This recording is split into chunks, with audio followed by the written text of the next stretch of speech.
Hello everyone.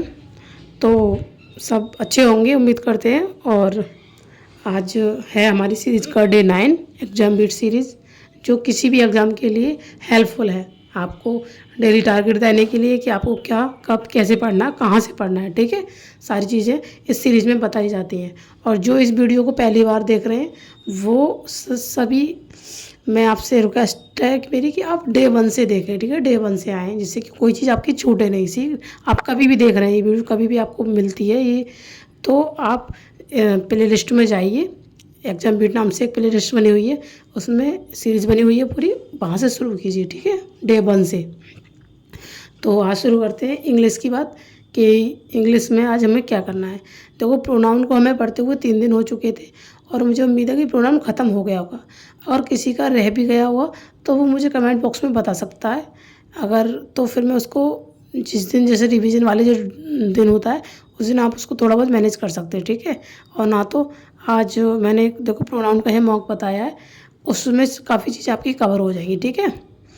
तो आज हम एडजेक्टिव शुरू करेंगे। एडजेक्टिव की क्लास 1, या फिर अगर आप किसी बुक से पढ़ रहे हैं तो आप उम्मीद करेंगे कि उसको 3 भागों में बांटेंगे पूरे चैप्टर को, और 3 दिन में पूरा फिनिश कर देना है आपको, ठीक है, क्योंकि ये ज़्यादा बड़े चैप्टर नहीं होते हैं। हाँ, प्रोनाउन थोड़ा सा बड़ा होता है, मैं मानती हूँ।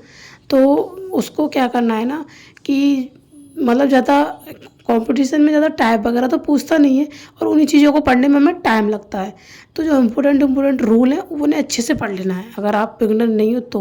और बिगनर हो तो हाँ, हो सकता है थोड़ा टाइम लग जाए, तो आप कोई बात नहीं, आप उसे अपने हिसाब से मैनेज कर लेना, ठीक है। मुझे कमेंट बॉक्स में बता देना अगर ऐसी कोई दिक्कत है तो।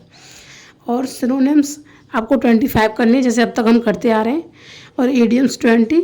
और हाँ, एक चीज़ और कि कुछ लोगों का ये है कि मैम आप सिनोनिम्स के साथ एंटोनिम साथ में क्यों नहीं करा रही हो।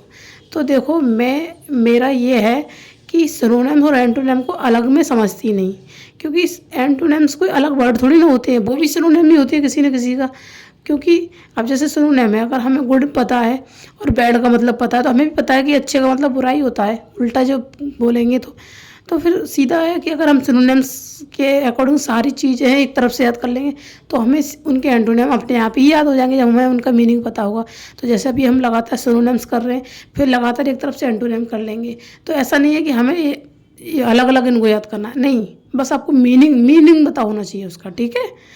हर वर्ड का जितना आप, कम से कम आपके पास 4-5 हज़ार वर्ड्स का स्टॉक होना चाहिए जो आपको याद हो, तो आपको कोई भी एग्ज़ाम में वोकैबुलरी से एक भी क्वेश्चन नहीं छूटेगा आपका। इतना मैं आपको गारंटी श्योर कर सकती हूँ, ठीक है। तो इसीलिए आप दोबारा अगर ये डाउट नहीं आना चाहिए अगर आपने ये वीडियो देखी है, मुझे ऐसा लगता है।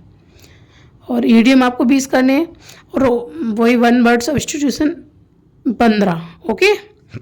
उसके बाद प्रोनाउन का मॉक देना है, क्योंकि प्रोनाउन हमने चैप्टर खत्म कर लिया, तो आपको एक इसका मॉक लगाना है 25 क्वेश्चन का। वो आप टेक्स्ट बुक से या ऑनलाइन किसी प्लेटफॉर्म से, या फिर आपके पास जो कोर्स परचेज आपने किया है अगर उसमें वो मॉक हो तो सेक्शनल मॉक वो दे सकते हैं, ठीक है, लेकिन मॉक मस्ट है। और हमें पैसेज रीडिंग करनी है इंग्लिश माध्यम ऐप से, जो हम रेगुलर करते हैं, और मुझे लग रहा है कि आपको पैसेज में इंप्रूवमेंट देखने को मिल रहा होगा, ठीक है चीज़ें। और अगर आपको इम्प्रूवमेंट मिल रहा है तो आप मुझे बताएं ज़रूर, क्योंकि अगर मुझे ऐसा लगेगा ना कि हाँ आपको इस चीज़ से फ़ायदा मिल रहा है, तो उसमें मुझे आगे क्या करना है, बढ़ाना है, घटाना है, वो अपने हिसाब से। अगर आपको चीज़ें समझ में कम आ रही हैं तभी मुझे बताएं, नहीं आ रही है तभी भी, क्योंकि आपके हिसाब से टाइम टेबल बनेगा, ठीक है, ना कि मेरे हिसाब से, ओके। अगला है मैथ की बात कर लेते हैं। तो मैथ में आपको परसेंटेज के जो इम्पोर्टेंट क्वेश्चन, मतलब मैंने कल आपको ओवरऑल 100 क्वेश्चन लगाने को दिए थे, मतलब जहाँ तक कोशिश की थी ख़त्म हो जाए, लेकिन फिर भी मुझे पता है कुछ आ नहीं रहे होंगे, कुछ रह गए होंगे। तो आज आपको जितने इम्पोर्टेंट क्वेश्चन जो रह गए हैं, मतलब जो आप मतलब टफ आपको लग रहा है अपने लेवल से, उनको करना है आपको, ठीक है, उनको रिवीजन करना है। और जैसे हो सकता है कि कुछ क्वेश्चंस आ ही नहीं रहे होंगे, तो आजकल आप कहीं से भी किसी टीचर की हेल्प से उस टाइप को जाके देख सकते हैं, और जिस बुक से कर रहे हैं उसके पीछे जाके देखें कि उसका सॉल्यूशन कैसे किया है। कुछ नहीं मिलता है तो सीधे गूगल पे जाके चैट जीपीटी आजकल सब कुछ बता देता है, ठीक है, एआई मोड पे। उसमें पूरा मतलब आपका दे रखा होता है कि स्टेप बाय स्टेप कैसे कैसे कोई सवाल हुआ है, तो आप उस पर जाके दे सकते हैं, लेकिन करने हैं आपको, ठीक है, छोड़ना नहीं है। ये आज परसेंटेज का लास्ट डे है, हम सारा इसको ख़त्म कर देंगे, ओके। और 2 की पावर तो हमने कर ली, हम 3 की पावर करेंगे 10 तक, इसका रिवीजन करेंगे, ठीक है, कितने कितने मतलब किसका मान कितना होता है, 2 की पावर 1, 2 की पावर 2, जैसे हमने किया वैसे ही 3 का पावर। और आप ये नया है फ्रैक्शन डेसिमल टेबल। तो इसका मतलब होता है कि जैसे जो फ्रैक्शन होती है हमारी 1/2, तो इसका मान अगर हम इसको डिवाइड करके डेसिमल में लेके आना चाहेंगे तो कितना होगा, तो 0.2 होगा।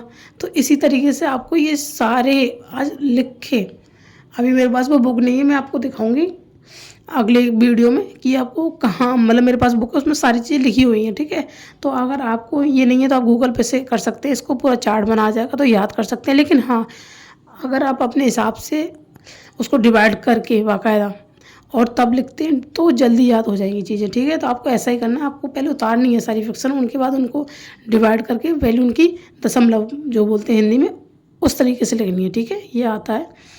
और जो फ्रैक्शन हम ये रिवीजन कर रहे हैं वो भी करते रहेंगे, स्क्वायर और क्यूब, ये भी सारी चीज़ें जो हमें रह गई होंगी। वैसे काफ़ी हद तक अब चीज़ें आपको मतलब याद हो गई होंगी, लेकिन आप ये मत समझना कि बार बार हमें क्यों करनी पड़ रही है। ये चीज़ें ही क्रूशियल हैं, ये ऐसे हो जाए आपको कि आपको अगर कोई नींद में भी पूछ ले कि हाँ भाई बताइए 15 का स्क्वायर क्या होता है, 21 का स्क्वायर, तो आप नींद में झटाक से बता दोगे 21 का स्क्वायर 441 होता है। ऐसा आपके टिप्पे रखी होनी चाहिए ये सारी चीज़ें, ठीक है। इसलिए रेगुलर आपको बार बार ये चीज़ें कराई जा रही हैं। अब बात कर लेते हैं, ये तो हो गई इंग्लिश की और मैथ की बात, ठीक है। और अब बात करते हैं रीजनिंग की। तो रीजनिंग की बात करते हैं, इसमें कोडिंग डिकोडिंग हमारी चल रही है, तो हमें इसमें 20 क्वेश्चन लगाने हैं, सीरीज़ के 10, कैलेंडर के 5, ठीक है, जैसे हमने बताया। और जो क्रम व्यवस्था है उसके 10 लगाने हैं। और जब मुझे महसूस होगा कि मतलब टॉपिक चेंज करना है तो मैं आपको बता दूंगी। अभी आपको सिर्फ इतनी चीज़ें करनी है और यही आपके लिए काफ़ी है मुझे लगता है, ठीक है। उसके बाद जीएस में आ जाते हैं। जीएस में हमें मगध राज्य से और मौर्य साम्राज्य तक करना है। ये मौर्य साम्राज्य थोड़ा बड़ा है लेकिन हमारे पास टाइम कम है। और अभी भी देखो कुछ नोटिफिकेशन आ चुके हैं, जूनियर असिस्टेंट UPSSC और स्टेनोग्राफर UPSSC, और काफ़ी वैकेंसी आने वाली हैं। और SSC CGL का मेंस भी आने वाला है। तो उस चीज़ को ध्यान में रखते हुए ना आपको ये सारी चीज़ें मतलब अब स्पीड आपको बढ़ा देनी है, ठीक है, क्योंकि आपको दूसरा कुछ देखना ही नहीं, कुछ नहीं करना, सिर्फ पढ़ाई की सब पढ़ाई तो सिर्फ पढ़ाई, ठीक है। तो आपको ये मैंने आपको बताया कि यहाँ पे मगध राज्य से लेकर मौर्य साम्राज्य तक, इसमें अशोक थोड़ा बढ़ा जाता है। लूसेंट से पढ़ेंगे आप, इसको पूरा कवर करना है, ठीक है। वैष्णव धर्म आप पढ़ चुके, इसको रिवीजन कर लेना है। बौद्ध धर्म में भी वो मेन चीज़ें जो मैंने आपको बताई, क्योंकि आप रिवीजन करते रहेंगे तो भूलेंगे नहीं, ठीक है। तो ये सारी चीज़ें आपको रिवीजन जरूर करते रहना है, ठीक है। और भारतीय राग जो मैंने पढ़ाए थे थोड़ा आपको रिवीजन कर लेना है, ठीक है। इतना इंपॉर्टेंट नहीं है, लेकिन हाँ ये नहीं है कि मैंने ऐसे बोल दिया तो आपको देखना ही, बिल्कुल जो मैंने बोला है आपको फॉलो जरूर करना है, ठीक है। क्योंकि अगर बिल्कुल इंपॉर्टेंट नहीं होता तो मैं इसमें लिखती नहीं, ठीक है। इसीलिए मतलब आने के चांस कम रहते हैं, इम्पोर्टेंट तो है लेकिन चांस कम रहते हैं, ओके। उसके बाद भारतीय मूर्तिकला एक नया चैप्टर है जो आप रिसेंट में देखेंगे, आपको आगे मिल जाएगा। वहाँ से आपको पूरा मूर्तिकला जितना जहाँ तक होगा वो आपको रिवीजन करना है, ठीक है। ये सारी चीज़ें हो गई आज के टारगेट में। और अगर आपकी कोई और समस्या हो और इसको थोड़ा सा फेरबदल करना हो, या फिर आपको किसी और एग्ज़ाम की तैयारी से कर रहे हो जिसमें वो सब्जेक्ट इसमें नहीं आ रहा हो और आपको ज़रूरत हो, तो आप मुझे बता सकते हैं, ठीक है। वो मैं आपको आगे से ऐड कर सकती हूँ। लेकिन रेगुलर रहें और कंसिस्टेंसी इसमें बनाए रखें। आपको धीरे धीरे ही देखना, आप जितनी चीज़ें आप खुद से नहीं पढ़ पाते होंगे वो चीज़ें आपकी इस टारगेट में सारी एक एक चीज़ कवर हो रही होगी, कुछ छूटने वाला नहीं है, ठीक है। अच्छे से लगे रहिए, मेहनत करते रहिए और बहुत जल्द देखना आपने जो सोचा है वो आपको ज़रूर मिल के रहेगा। Thank you.